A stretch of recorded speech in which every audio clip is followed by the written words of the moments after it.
Welcome to teacher plus. Hi friends, ఈరోజు మనము సైకాలజీలో భారతీయ మనోవిజ్ఞాన దృక్పథంలో శిశు వికాసం అంటే భారతీయ ఇండియన్ సైకాలజీ పర్స్పెక్టివ్లో చైల్డ్ డెవలప్మెంట్ను మనం అర్థం చేసుకునే ప్రయత్నం చేద్దాం. ఎందుకంటే మనము ఎలిజబెత్ ఆర్లాక్ యొక్క వికాస దశల ఆధారంగా శిశు వికాసాన్ని అర్థం చేసుకునే ప్రయత్నం చేస్తున్నాం. కానీ అంతకన్నా ముందే మన భారతదేశంలో సనాతన ధర్మంలో భారతీయ జీవిత విధానంలో సైకాలజీ ఒక భాగస్వామ్యం. కాకపోతే వాటి పద్ధతులు పేర్లు భిన్నంగా ఉన్నప్పటికీ వాళ్ళు శిశు వికాసానికి తీసుకున్న జాగ్రత్తలు చేసిన వర్గీకరణలు కూడా అర్థం చేసుకున్నట్లయితే అందులో శాస్త్రీయ దృక్పథాన్ని కూడా మనము తెలుసుకునే అవకాశం ఏర్పడుతుంది. అయితే ఇందులో వాళ్ళు కల్చరల్ మెథడ్స్ లోపల వాళ్ళ యొక్క పద్ధతులు, సంస్కృతి, సాంప్రదాయాలు, ఆచారాలు, వ్యవహారాలు, సంస్కారాలు వాటి ఆధారంగా శిశు వికాసాన్ని వాళ్ళు పెంచారు. ఎట్లాగంటే శిశు వికాసాన్ని అభివృద్ధి చేశారు. ఏ విధంగా అంటే ఇంట్లో కుటుంబంలో ఉన్నటువంటి ఫ్యామిలీ అప్రోచ్ కావచ్చు, కుటుంబంలో తల్లిదండ్రులు, తాతలు అంత ఉమ్మడి కుటుంబంలా ఉండి ఇతర పిల్లలతో కుటుంబ సభ్యులు ఇతర సభ్యులతోటి కలిసిపోవడంలో సాంఘిక వికాసాన్ని, పెద్దల నుంచి కిందికి వచ్చే ఆరోగ్య సంరక్షణ, నైతిక విలువలు, పద్ధతులు, సంస్కృతి, పండుగలు, యొక్క మతాచారాలు వీటి ద్వారా కొన్ని యొక్క సంస్కారాలను నేర్పి అంటే నైతిక విలువలను పెంపొందింపజేశారు, భాషా వికాసాన్ని పెంపొందించేశారు, ఆరోగ్యాన్ని, తర్వాత బౌద్ధిక వికాసము వీటన్నిటి పట్ల చాలా జాగ్రత్తలు తీసుకున్నారు. వాటిలో కొందరిని చూద్దాం మనం, వాళ్ళు ఏ విధంగా వర్గీకరణ చేశారనేది. మొదటగా కశ్యప మహర్షిని చూసినట్లయితే మన కశ్యప మహర్షి ఈ శిశు వికాసానికి సంబంధించి అంటే 16 సంవత్సరాల లోపున పిల్లల యొక్క దశను 3 దశలుగా వర్గీకరించాడు. ఎన్ని దశలుగా? 3 దశలుగా ఈ కశ్యప మహర్షి డివైడ్ చేశాడు. ఒకటి పిండ దశ, గర్భస్థ దశ అన్నారు. గర్భస్థ దశ అంటే మనము జైగోటు నుంచి డెలివరీ వరకు ఉండేటువంటి దశ. మన భాష మనం ఆధునిక శాస్త్రీయ పరిభాషలో మాట్లాడుకునే పదజాలము జైగోటు నుంచి డెలివరీ వరకు అంటే ఇది గర్భస్థ దశ అన్నాం మనం. ఈ దశ ఎన్ని రోజులు ఉంటుంది? 9 మాసాలు అంటాము, 10 నెలలు అంటాము, రకరకాలు పిలుస్తారు. అయితే అప్పుడు చాంద్రమాన లెక్కల ప్రకారము 28 రోజులకు ఒక మాసంగా తీసుకున్నారు, ఒక మంత్. సో 280 రోజులు గర్భస్థ శిశువు తల్లి గర్భంలో ఉంటుంది. కాబట్టి 10 నెలలుగా వాళ్ళు విభజించి ఆ గర్భస్థ శిశువు యొక్క కాలాన్ని 10 దశలుగా, పిండ దశని కూడా ప్రతి నెలకు ఒక దశ అంటే ప్రతి నెల వారీగా ఆ పిండంలో జరిగే మార్పులు ఏంటి, తల్లి తీసుకోవాల్సిన జాగ్రత్తలు ఏంటి, పోషకాహారం ఏ విధంగా ఉండాలి, వాళ్ళ యొక్క ప్రవర్తన ఎలా ఉండాలి, కుటుంబ సభ్యుల తోడ్పాటు ఏ విధంగా ఉండాలి, ఏ విధంగా ఉన్న పిల్లలు గర్భంలోని శిశువు ఆరోగ్యంగా ఎదుగుతాడు అనే విషయాల పట్ల వాళ్ళు స్పష్టతను ఇచ్చారు. ఎక్కడ? కశ్యప మహర్షికి ఇట్లా వాళ్ళ 10 దశల్లో. ఓకే, నెక్స్ట్కి వస్తే రెండవ దశ బాల్య దశ. ఈ బాల్య దశలో గర్భస్థ దశ, జనపూర్వ దశ. పుట్టిన తర్వాత బాల్య దశలో తీసుకోవాల్సిన జాగ్రత్తలు ఏంటి, చేయాల్సిన సంస్కారాలు ఏంటి, ఆ యొక్క శిశు వికాసం తోడ్పడే అంశాలు ఏంటి అనేది ఆయనకు వివరించే ప్రయత్నం చేశాడు. ఇందులో 2 దశలు క్షీరపాక, క్షీరాన్నద అనేది 2 ఈ బాల్య దశలో ప్రముఖంగా పేర్కొన్నాడు ఆయన. క్షీరపాకం, క్షీరం అంటే మిల్క్, డ్రింకింగ్ ఆఫ్ మిల్క్, పాకం తాగడం, క్షీరపాకము అంటే పాలు తాగే దశ. అంటే శిశువుకు మొదట ద్రవ పదార్థాలు మాత్రమే పెడతారు.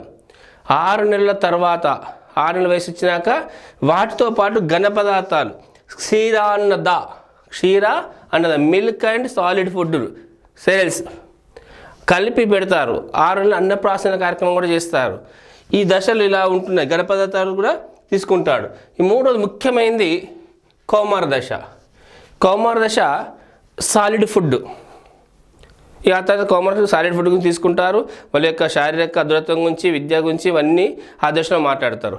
అయితే ఇది ముఖ్యంగా ఆరోగ్యపరంగా తీసుకోవాల్సినటువంటి ఎంత అంటే వాళ్ళు తీసుకునే ఆహారము కూడా ఒక చేతులు పిడికిల్లో పట్టేంత వెన్న ఎంత పడుతుందో అంత ఫుడ్ పెట్టాలన్నారు.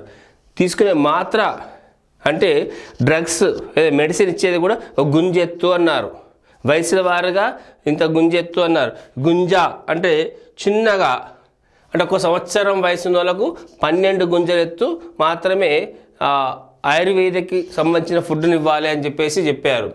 16 ఏళ్ళ వయసులో 60 గుంజలు, అంటే మొత్తం అందులో ఒక గుంజెత్ అంటే మన ఒక 18 ఆవాలు, కస్టర్డ్ సీడ్స్ ఉంటాయి కదా వాటి, లేదంటే 2 గోధుమ గింజల ఎత్తును ఒక గుంజ అంటారు. ఆ గుంజ పరిమాణంలో మెడిసిన్ తీసుకోవాలని చెప్పారు. అంటే మెడిసిన్ ఎంత తీసుకోవాలి, ఏ వయసులో ఫుడ్ ఎంత తీసుకోవాలి, ఎలాంటి ఫుడ్ పెట్టాలి, ఎలాంటి ఆచారాలు పాటించాలి అని కూడా క్లియర్గా పేర్కొన్నారు. అయితే దానికన్నా తర్వాత మనము ఈ శిశు వికాస దశలను కరెక్ట్గా అర్థం చేసుకోవడానికి ఆ సంస్కారాలు ఆచారాలను అర్థం చేసుకుంటే మన భారతీయ సంస్కృతిలో అలా మనోవైజ్ఞానిక దృక్పథం ఏంటనేది కొంచెం అవగాహన చేసుకోవచ్చు. శిశు వికాసంలో అవి ఎంతవరకు ప్రాధాన్యత సంతరించుకున్నాయి, ఎంతవరకు దాన్ని ఇన్ఫ్లుయెన్స్ చేస్తాయి, ప్రభావం చూపిస్తాయి ఆ సంస్కారాలు ఆచారాలు. 16 ఆచారాలు అన్నారు, 16 సంస్కారాలు అన్నారు. 16 ఏంటంటే ఇవి సంస్కారాలు లేదా ఆచారాలు అన్నట్టు. అంటే ఇవి విస్తృతంగా ఆచరించే సాంస్కృతిక ఆచారాలు. ఇందులో గుణదోషాలు అనేటివేమో వంశపారంపర్యంగా వచ్చేటి, ఇంకా సంస్కారాలు మాత్రము నిత్యము, గుణదోషాలేమో వంశపారంపర్యంగా వస్తాయి, సహజంగా వస్తాయి ప్రకృతిపరంగా, అంటే పూర్వీకుల నుంచి. కానీ ఇవి మాత్రము సంస్కారాలు వాళ్ళ యొక్క వికాసానికి సంబంధించినటువంటి డైలీ అలవాట్లకు సంబంధించినటువంటి ఇవి ఆచారాలుగా పేర్కొనబడడం జరిగినాయి. మొత్తము వ్యక్తి జీవితకాలంలో 16 సంస్కారాలు అంటే 16 సంస్కారాలు ఉన్నాయి.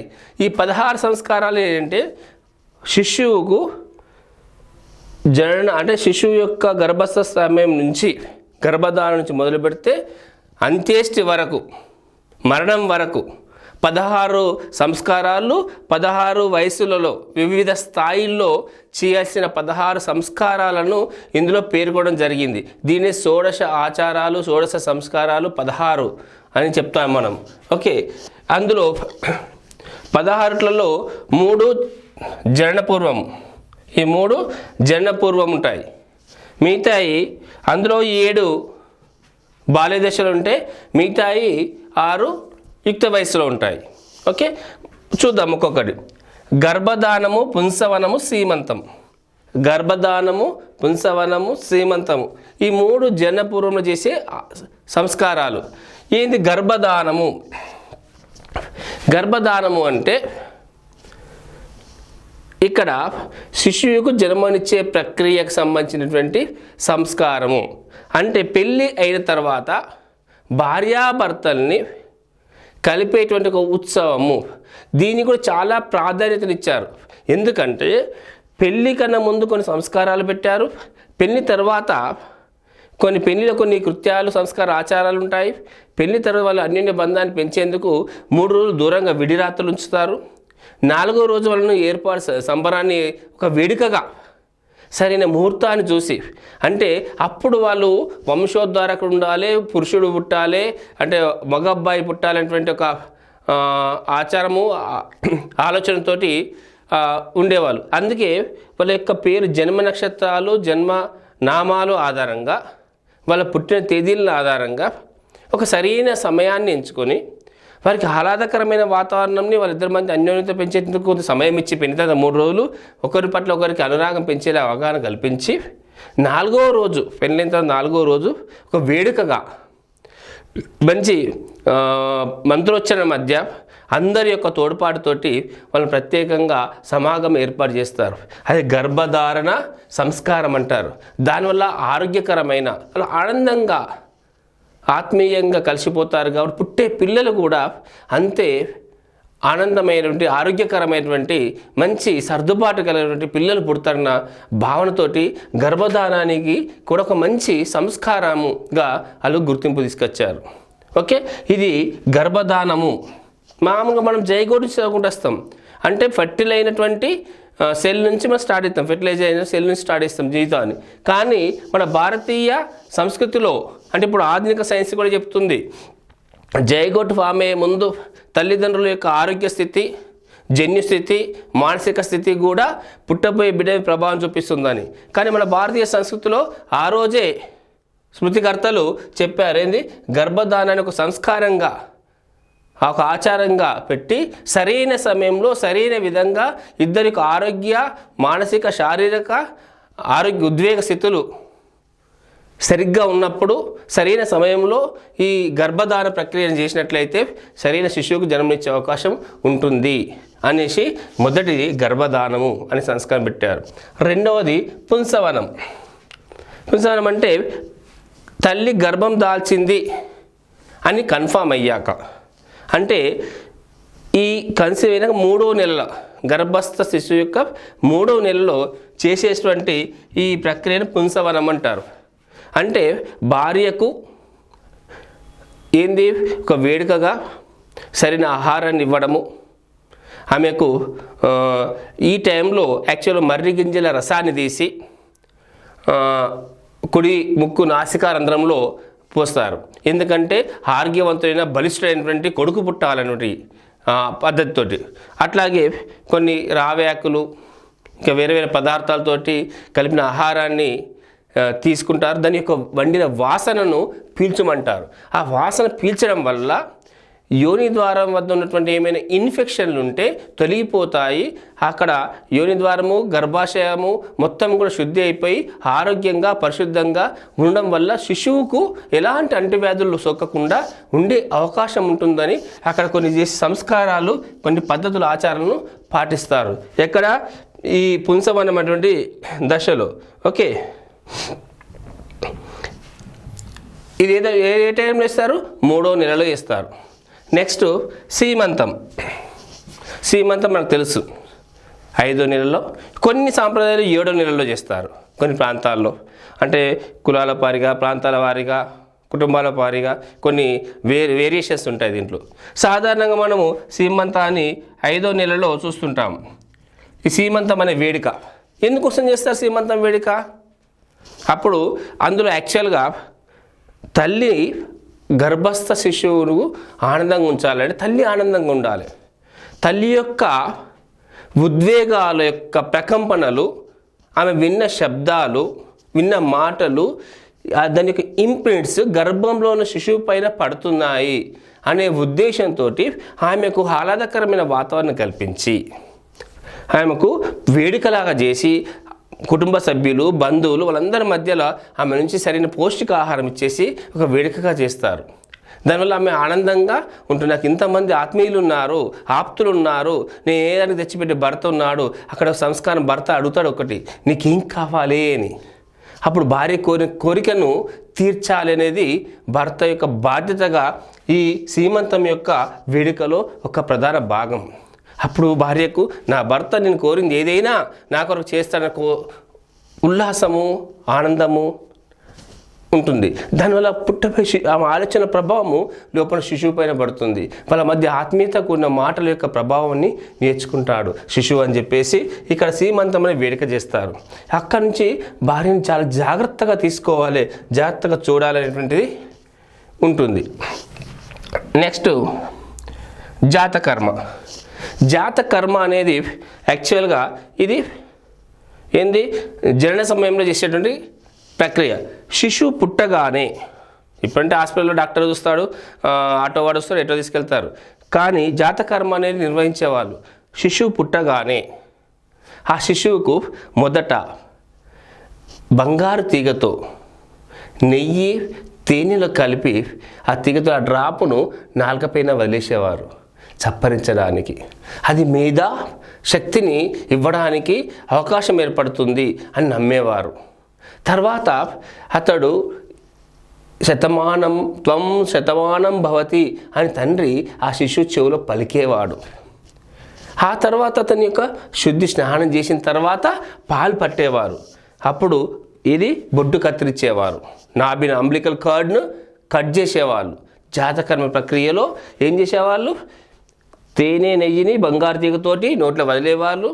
త్వం శతమానం భవతి అని తండ్రి ఆ శిశువు యొక్క చెవులో పలికి, తర్వాత మంచి ఈ భూమండలానికి ఈ బాహ్య ప్రపంచంలోనికి తల్లి గర్భం నుంచి ఆ శిశువుకు స్వాగతం పలకడానికి మన యొక్క స్పష్టమైన ఆరోగ్యకరమైనటువంటి వైబ్రేషన్ ఇచ్చేటువంటి మంత్రోచ్చారణతోటి పలికి మంత్రాలు ఉచ్చరించి, అంటే మంచి శబ్దాలు చేసి అన్నట్టు అక్కడ చేసి ఒక వైబ్రేషన్ను శిశువు బయటకు వచ్చిన వాతావరణంలో అడ్జస్ట్ కావడానికి అనువైన వాతావరణం కల్పించడానికి చర్యలు చేసి అప్పుడు నాభినాళం తెంచేవారు. తల్లితో బంధాన్ని తెంచి ఆ శిశువును శుభ్రం చేసి తల్లికిచ్చి పాలు పట్టించేవాళ్ళు.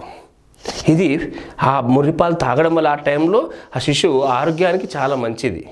సో ఈ జాతకర్మ అనేది ఆ జనన సమయంలో చేసేటువంటి సంస్కారము, రిచువల్స్. ఓకే, నెక్స్ట్ నామకరణం. నామకరణం అనేది 10వ రోజు, 21వ రోజు లేదా 100వ రోజు, లేదా అంటే 3 నెలల తర్వాత మనం చేస్తుంటాం, లేదా 21 రోజుల్లో చేస్తాం, కొంత 9, 10 రోజుల్లో చేస్తారు.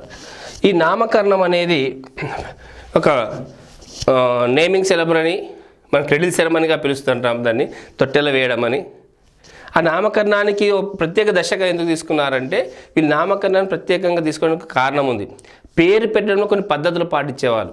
ఏంటి, వాళ్ళు పుట్టినప్పుడు జన్మ రాశిని లెక్కించేవారు. అంటే ఏ నక్షత్రాలు, ఏ గ్రహాలు, ఏ నక్షత్రాల సంచారంలో ఉన్నాయి తనకు అభిముఖంగా ఆ సమయంలో పుట్టినప్పుడు ఆ గ్రహగతుల యొక్క ప్రభావము, కాస్మిక్ రేస్, ఈ ఎన్విరాన్మెంట్లో ఉన్నటువంటి కార్బన్, నైట్రోజన్, ఎసిటోల్తోటి రియాక్ట్ అయ్యి వచ్చే రేస్ అతనిలో పడ్డప్పుడు ఆ సమయంలో శిశువులో ఒక రకమైనటువంటి అలవాట్లు, రిఫ్లెక్షన్స్ ఉంటాయని భావించి అది గుర్తుగా ఆ భవిష్యత్తులో ఏర్పడే ఆపద కానీ, కష్టం కానీ, లేకపోతే పని ప్రారంభించేటప్పుడు కానీ తను ఏ చర్య చేయొచ్చు, ఏ చర్య చేయకూడదు, అతనికి ఏదైనా అనుభవాల కారణాలు ఏంటి తెలుసుకోవడం సులభం అవుతుందని అతని పేరుతోటి అర్థం చేసుకోవచ్చు అని పేరు పెట్టడానికి వాళ్ళు జన్మ నక్షత్రాలను, జన్మనామాలను, లేకపోతే వాళ్ళ యొక్క గోత్రనామాల ఆధారంగా, వాళ్ళ కుటుంబ పెద్దల ఆధారంగా, పుట్టిన తేదీ సమయం ఆధారంగా పేర్లను నిర్ణయించారు. కుటుంబంలో ఏ ఆచారాన్ని పాటిస్తున్నారు, కొందరు ఇంటి పేరు పెట్టుకుంటారు, దేవుని యొక్క ఇలవేల్పు పేరు పెట్టుకుంటారు. దాని ఆధారంగా వాళ్ళ నామకరణ మహోత్సవం జరుగుతుంది. ఆ పేరు తన జననము, తన జాతకం, తన భవిష్యత్తును, తనకు ఎదురే ఆపదలను కూడా సూచిస్తుంది, అర్థం చేసుకోవడం సులభంగా ఉంటుందని ఆ పేరు పెట్టడానికి చాలా ప్రియారిటీ ఇచ్చేవాళ్ళు ఆ సమయంలో. ఈ నామకరణం అనేది ఒక గొప్ప ప్రక్రియలాగా, వేడుకలాగా చేసేవాళ్ళు, ప్రపంచాన్ని చాటి చింపేవాళ్ళు. ఓకే, తర్వాత నిష్క్రమణ. తల్లి గర్భం నుంచి బయటకు రాగల పిల్లవాడు తల్లి పొత్తిల్లోనే ఎన్ని రోజులు గడుపుతాడు, ఇల్లు దాటి బయటకు రావాలి, అవుటింగ్ అంటాం మనం. అవుటింగ్, నిష్క్రమణ అంటే అవుటింగ్. మరి బయటకు రావాలంటే ఎప్పుడు ఈ నామకరణ జరిగితే బయటకు తీసుకెళ్తాం. ఎటను తీసుకెళ్ళేటప్పుడు దాన్ని కొన్ని సంస్కారాలు పాటించేవాళ్ళు, కొన్ని పద్ధతులు పాటించేవాళ్ళు. ఏంటి, ఎందుకోసము అంటే అక్కడ వాతావరణంలో చాలా జాగ్రత్తగా ఉన్న పిల్లవాడు బయట వాతావరణం రాగానే టెంపరేచర్లో అబ్నార్మాలిటీస్, అక్కడ ఎన్విరాన్మెంట్లో abnormalities and pollution, contaminate disease ఏమైనా రావచ్చు, అంటువ్యాధులు, ఇంకేమైనా ఇబ్బందులకు గురి కావచ్చు పిల్లవాడు, శిశువు అని చెప్పేసి ఏం చేస్తారు, బయటకు వెళ్ళేటప్పుడు పిల్లానికి తగు జాగ్రత్తలు తీసుకుంటారు. ఆమె నడిచే దారిలో కొద్ది దూరం వరకు కొన్ని ఆకులు, పసుపు, నీళ్ళు లాంటివి చల్లుతారు. ఆ పిల్లలు క్రమంగా ఏంటంటే బయట వాతావరణానికి గ్రాడ్యువల్గా అడ్జస్ట్ కావడానికి ఒక పాతను ఏర్పరుస్తారు. ఫస్ట్ ఇంటి నుంచి బయటకు రాగానే వాతావరణాన్ని స్వీకరిస్తాడు, కానీ ఇక నడిచే దారిలో ఉన్నటువంటి క్రిమికీట బ్యాక్టీరియా అడ్జస్ట్ కావడానికి నీళ్ళని చల్లుతాడు. ఫస్ట్ బయట గాలితోటి ఆస్వాదన, ఉష్ణోగ్రత, తర్వాత నడిచే దారి, పక్కల యొక్క వ్యక్తుల చూపులు, మాటలు, శబ్దాలు, స్పర్శలు, అన్నింటికి క్రమంగా అలవాటు పడే విధంగా ఒక్కొక్క స్టెప్ లాగా ఈ నిష్క్రమణ అవుటింగ్ అనేది చేస్తారు. అంటే శిశు వికాసానికి వాళ్ళు ఎంత జాగ్రత్తలు తీసుకున్నారు ఆరోగ్యపరంగా కూడా మనము ఆలోచించవచ్చు. ఓకే, అర్థం చేసుకోవచ్చు. నెక్స్ట్ అన్నప్రాసన. అన్నప్రాసన చేయడానికి కూడా సుశ్రుతులు లాంటి వాళ్ళు కూడా చెప్పారు, 6 monthsకు పళ్ళు వస్తాయి, ఆ టైంలో పాలు ఆపేసి ఘన పదార్థాలు పెట్టడం స్టార్ట్ చేయొచ్చు అని.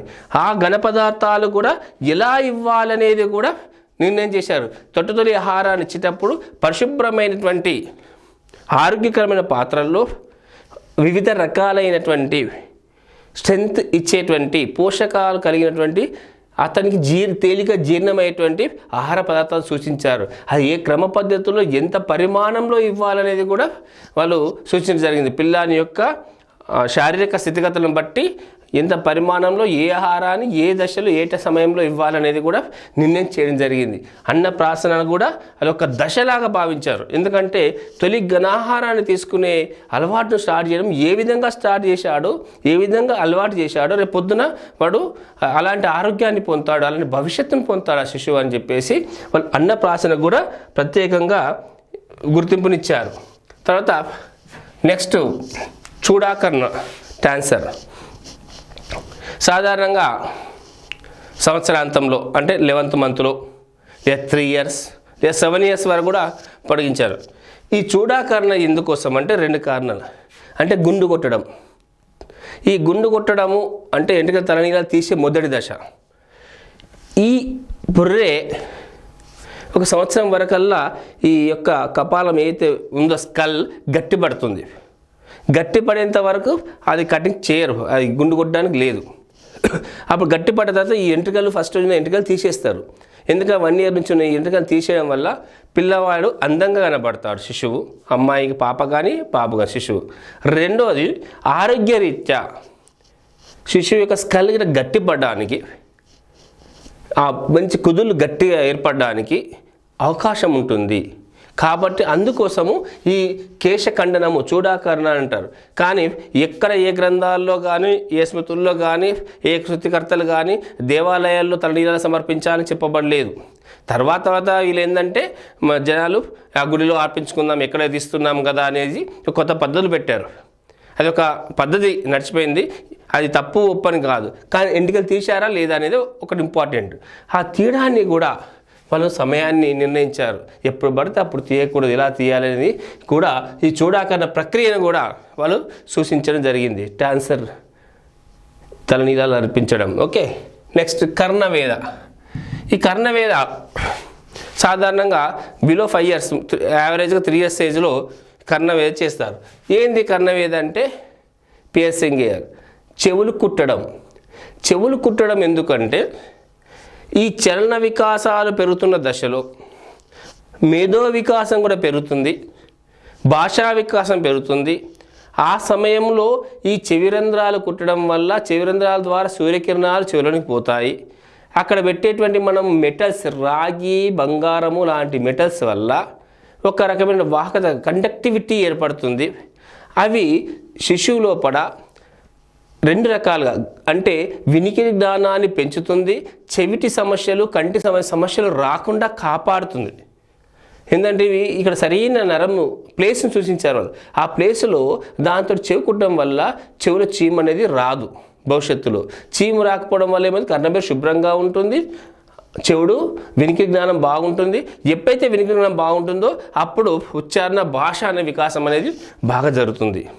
సో అందుకోసమని ఈ చూడాకరణ ఇది కర్ణవేద అనేటువంటి ప్రక్రియను వాళ్ళు పేర్కొన్నారు. ఏ సమయంలో ఆ చెవులు కుట్టాలి, ఏ వయసున్న వారికి ఏ చెవుకు ఎలాంటి లోహంతో, బంగారంతో, వెండితో, రాగితో ఏ విధంగా దీన్ని చెవులు కుట్టాలి, చెవికి రంధ్రం చెయ్యాలనేది కూడా శాస్త్రబద్ధంగా సైంటిఫిక్గా నిర్ణయం చేశారు.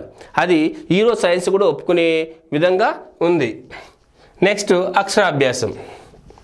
సాధారణంగా అక్షరాభ్యాసం మనకు 5 సంవత్సరాల వయసు జరుగుతుంది. విశ్వామిత్రులు లాంటి వాళ్ళు దాన్ని 7 years అని కూడా చెప్పారు. 7 సంవత్సరాల వయసులో జరగాలి అక్షరాభ్యాసం అని. అవునా, మామూలుగా 5 years జరిగేదాన్ని ఆయన 7 years కూడా చెప్పాడు. ఇక్కడ అక్షరాభ్యాసము అనేది అక్కడ ఓంకారంతో స్టార్ట్ అయ్యేది, అక్షరాలు మాత్రం నేర్పించేవాళ్ళు. అంటే దానికి ఒక వేదికగా మంత్రోచ్చారణ ద్వారా ఒక పద్ధతితో స్టార్ట్ చేసేవాళ్ళు. అంటే సరిగ్గా నేర్చుకోవాలి, అది ఉత్సాహంగా ఒక బాధ్యతను పెంచేవాళ్ళు పిల్లల ముందట. ఇంతమంది కలిసి నాకు ఈ పనిని స్టార్ట్ చేస్తున్నారు కదా, దీన్ని విజయవంతంగా పూర్తి చేయాలి, బాధ్యత నిర్వర్తించాలి అనే ఒక ఆలోచన కలిగించేవాళ్ళు. ఆ తర్వాత చూసినట్లయితే ఉపనయనం. జనరల్గా మనం ఉపనయనం, అక్షరాభ్యాసం ఒకే రకంగా చూస్తాం. కానీ ఇక్కడ చిన్న తేడా ఉంది. అక్షరాభ్యాసం కేవలం అక్షర జ్ఞానానికి సంబంధిస్తే ఉపనయన సంస్కారము, థ్రెడ్డింగ్ సెరమనీ అంటాం.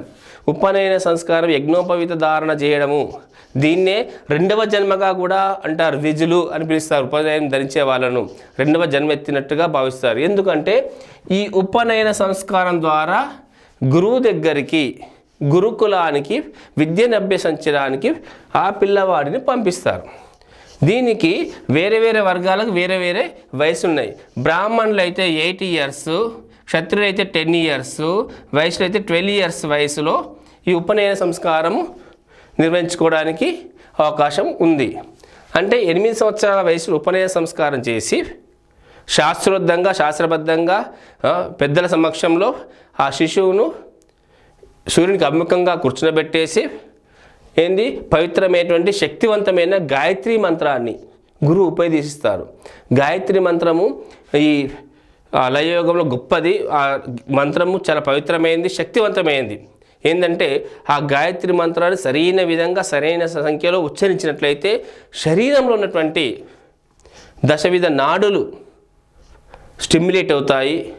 ఏకంశతి రాగాలు అంటే 21 రకాల రాగాలు ఉత్పన్నమవుతాయి నాడుల కదలిక వల్లంట. 10,000 యొక్క కణాలలో చలనం తీసుకొచ్చి శరీరంలో ఉన్నటువంటి కొన్ని కోటానుకోట్ల సెల్స్లోనికి ప్రకంపనాలు సృష్టించే ధ్వని శక్తి ఆ మంత్రంలో ఉందని భావిస్తారు. ఆ గాయత్రి మంత్రం అలాంటి మంత్రాన్ని సరైన విధంగా గురుముఖంగా ఆ రోజు ఉపదేశించి నేర్పించి ఉపనయన సంస్కారం అనేది స్టార్ట్ చేస్తారు. దాని తర్వాత శిశువు గురుకులానికి వెళ్ళిపోతాడు విద్యను అభ్యసించడానికి. ఓకే, అది సమావర్తనంతో ముగుస్తుంది విద్య. అక్కడ వెళ్ళిపోతాడు. ఉపనయనానికి వెళ్ళేటువంటి అది గురుకులానికి వెళ్ళే వేడుకను దీన్ని ఉపనయనం అంటారు. నెక్స్ట్ వేదారంభం. యాక్చువల్గా పాతకాలం వేదారంభం అనేది ప్రత్యేకించి లేదు, ఉపనయనంలోనే వేదారంభం చేసేవాళ్ళు. కానీ తర్వాత కాలంలో ఉపనయనం తర్వాత వేదాభ్యసనం అనేది స్పెషల్గా ప్రత్యేక శాఖ పేర్కొన్నారు. సో అందుకే ఇక్కడ మనం వేదారంభం కూడా మనం ఇక్కడ మాట్లాడుకుంటున్నాం ఒక దశగా, 12వ దశగా. ఈ వేదారంభం అంటే చతుర్వేదాలు ఉన్నాయి కదా, ఆ చతుర్వేదాలను అధ్యయనం చేయడానికి ఆరంభం అనే ఒక వేడుక నిర్వహించి దానికి ఒక నిష్ఠతో నియమాలను ఏ నియమాలు పాటించాలి, ఏ విధంగా ఆ వేదాధ్యయనం చేయాలి, దాని విధి విధానాలు నేర్పి ఆ వేదారంభం ముందు ఆ రూల్స్ అండ్ రెగ్యులేషన్స్ చెప్పేవాళ్ళు. మెథడ్స్, ప్రాసెస్ ఏంది అన్నీ కూడా హోలిస్టిక్ అప్రోచెస్ ఏంది అని చెప్పే దానికి గొప్పతనం ఏంది, వేదాధ్యయనం గొప్పతనం గురించి చెప్పేవాళ్ళు. అయితే ఇక్కడ వేదాధ్యయనం చెప్పినప్పుడు అందులో కొందరు 2 వేదాలు మాత్రం చదివే వాళ్ళు ఉంటారు. వాళ్ళను ద్వివేది అంటారు. ఏమంటారు? ద్వివేది. కొందరు 3 వేదాలను సంపూర్ణంగా స్పష్టంగా నేర్చుకుంటే వాళ్ళని త్రివేది అంటారు. ఏమంటారు? త్రివేది. 3 వేదాలను అధ్యయనం చేసినటువంటి శిష్యుని ఏమంటారు? త్రివేది. 4 వేదాలను మొత్తం చతుర్వేదాలు 4 వేదాలు నేర్చుకునే వాళ్ళని ఏమంటారు? చతుర్వేది. ఈ వేద ఆరంభ దశలో ఈ విధంగా వాళ్ళని పిలిచేవాళ్ళు. అతని పేర్లు ద్వివేది తోటి పేరు పిలవంగానే అతను 2 వేదాలు చదివినవాడురా అని తెలిసిపోయేది. త్రివేది అయినా అంటే 3 వేదాలను అధ్యయనం చేశాడు. ఆయన చతుర్వేది అంటే 4 వేదాలు మొత్తము అధ్యయనం చేశాడు అని చెప్పుకునేవాళ్ళు. అది వేదారం. ఓకే, నెక్స్ట్ కేశాంత కూడా పాత పురాతన కాల లో స్మృతుల్లో కనపడదు మనకు. తర్వాత అది చేర్చినట్టుగా మనము గమనించాలి. ఇది మధ్యకాలంలో కేశాంత అంటే ఏం లేదు, 16 years old వచ్చిన పిల్లలకు, అబ్బాయిలకు ఇది క్షురకర్మ చేయడం అంటే గడ్డాలు మీసాలు తీయడం. దాన్ని వాళ్ళు ఏ విధంగా చూసేవాళ్ళంటే, నాయనా నువ్వు కౌమార దశకు వచ్చావు, యవనారంభ దశకు వచ్చావు, ఈ టైంలో బ్రహ్మచర్య నియమాలను కొన్ని పాటించాలి, ఈ విధమైనటువంటి నైతికతను ఉండాలి, ఈ విధమైన ఆరోగ్య సంరక్షణ చేపట్టాలి, నువ్వు ఈ విధంగా ఆరోగ్యాన్ని కాపాడుకోవాలి, ఇలాంటి పరిశుభ్రతను పాటించాలి, ఇలాంటి నైతికతను పాటించాలని చెప్పుతూ ఈ కేశాంత యొక్క వేడుకను చేసి దానికి బదులుగా కొంత దక్షిణ కూడా ఇచ్చేవాళ్ళు. ఒక వేడుక చేసేసి మొదటిసారిగా గడ్డము చేయడం, మీసాలు తొలగించుకోవడం, శుభ్రం చేయడం అంటే జననాంగాల వద్ద ఉన్న వెంట్రుకలను శుభ్రపరచుకోవడము, ఇక్కడ ముఖం పైనటువంటి వెంట్రుకలు శుభ్రపరచుకోవడము, ఇవన్నీ మీసాలు గడ్డలు తీసుకోవడం అనేది ఒక ఆరోగ్యకర ప్రక్రియను అతని హైజీనిక్గా ఉండడం నేర్పించడానికి ఈ కేశాంత అనే వేడుకను వాళ్ళు చేసేవాళ్ళు. తర్వాత సమావర్తనము అంటే క్లోజింగ్ సెరమనీ. ఎక్కడ? స్కూల్లో. దీన్ని స్నాతకోత్సవం అంటారు. ఇప్పుడు కూడా మనము స్నాతకోత్సవం పేరుతోటి కాన్వకేషన్ డే చేసుకుంటాం. కాన్వకేషన్ డే చేసుకున్నప్పుడు మా డిగ్రీలు ప్రదానం చేస్తారు. అక్కడ కూడా స్నాతకుడు అనేవాళ్ళు. సమావర్తనంలో అంటే విద్య పూర్తయిన వారిని స్నాతకుడు అనేవాడు. ఆ స్నాతకుడు బయటకు వచ్చేటప్పుడు స్నాతకోత్సవం చేసేవాళ్ళు. అంటే కోర్సు పూర్తయిన తర్వాత డిగ్రీ పట్ట తీసుకు బయటకు వచ్చినట్లు. ఇప్పుడు మనం స్నాతకోత్సవం అంటాం, క్యాన్వికేషన్ సెరమనీ అంటాం. అదే అంటే స్నాతకుడు బయటకు వస్తున్నట్టు. స్నాతకుడు అని ఆ వేడుకను చేసేదాన్ని సమావర్తనం అనేవాళ్ళు. అప్పుడు ఈ సమయంలో బయటకు వచ్చినప్పుడు శిశువు ఖచ్చితంగా గురువు యొక్క పర్మిషన్ అవసరం. ఇక్కడ విద్య నేర్చుకున్నప్పుడు ఎలాంటి ఫీజులు ఇవ్వడు, ఎలాంటి గురుదక్షిణ ఇవ్వడు. కానీ సమావర్తనం సమయం బయటకు వచ్చేటప్పుడు వాళ్ళ యొక్క ఆర్థిక స్థితిని బట్టి, అంతస్తుని బట్టి, ఆసక్తిని బట్టి తనకు తోచింది గురువుకు దక్షిణగా ఫీజు రూపంలో చెల్లించేవాడు.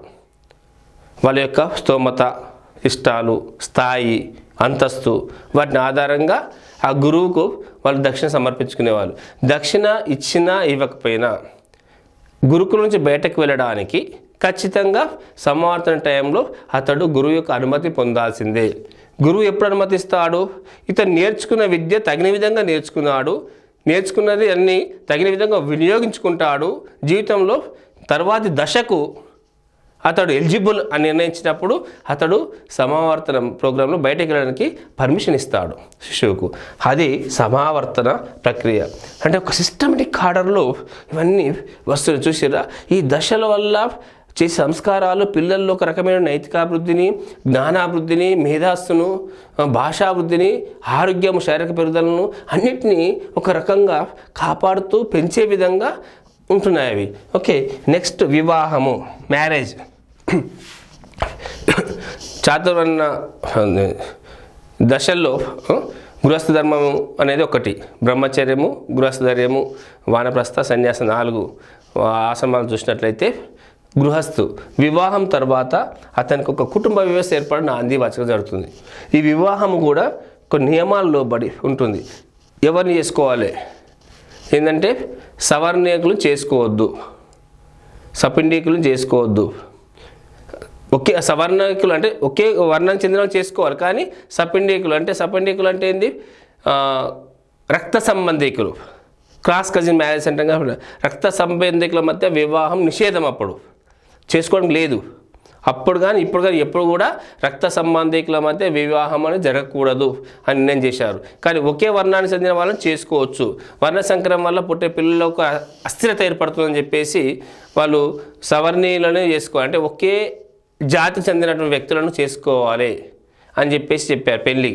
కానీ ఒకే రక్త వర్గానికి చెందినటువంటి రక్త సంబంధికులను చేసుకోవద్దన్నారు. ఎందుకంటే పుట్టబోయే పిల్లల్లో ఆరోగ్య సమస్యలు వస్తాయి, వాళ్ళకు ఆపదలు వస్తాయి, సర్దుబాటు సమస్యలు ఇబ్బంది అవుతాయి, ఎదుగుదల సరిగా ఉండదు, వికాసం సరిగా ఉండదని భావించి ఆ నియమాన్ని పెట్టారు. చూడండి, ఇప్పుడు కూడా మన సైన్స్ చెప్తుంది క్రాస్ కజిన్ మ్యారేజెస్ చేసుకోకూడదని.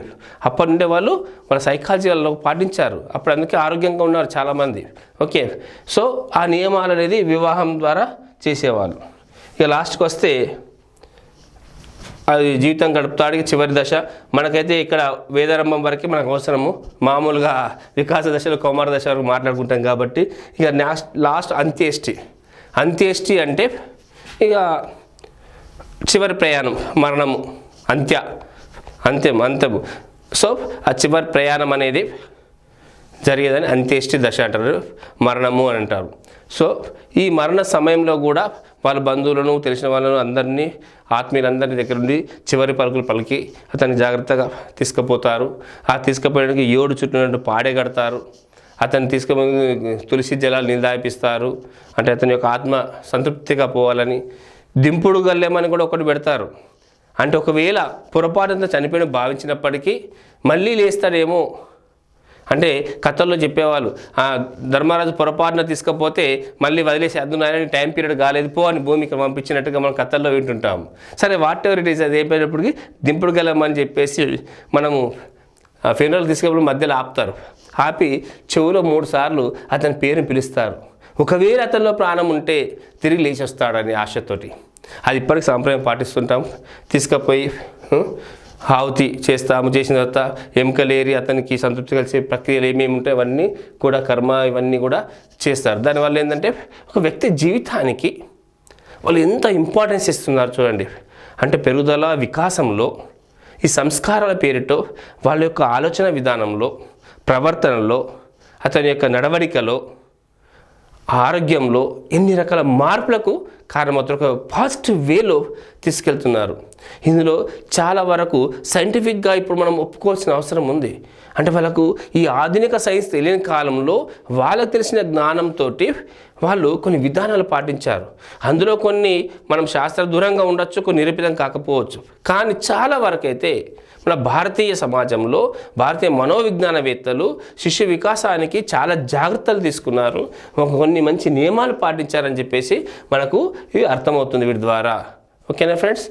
అందుకే భారతీయ మన విజ్ఞాన శాస్త్రాన్ని కూడా అర్థం చేసుకొని శిశు వికాసంలో దాని యొక్క పాత్రను గుర్తించి మనము వీలైనంత వరకు దాన్ని అడాప్ట్ చేసుకునే ప్రయత్నం చేయాలి. ఓకేనా?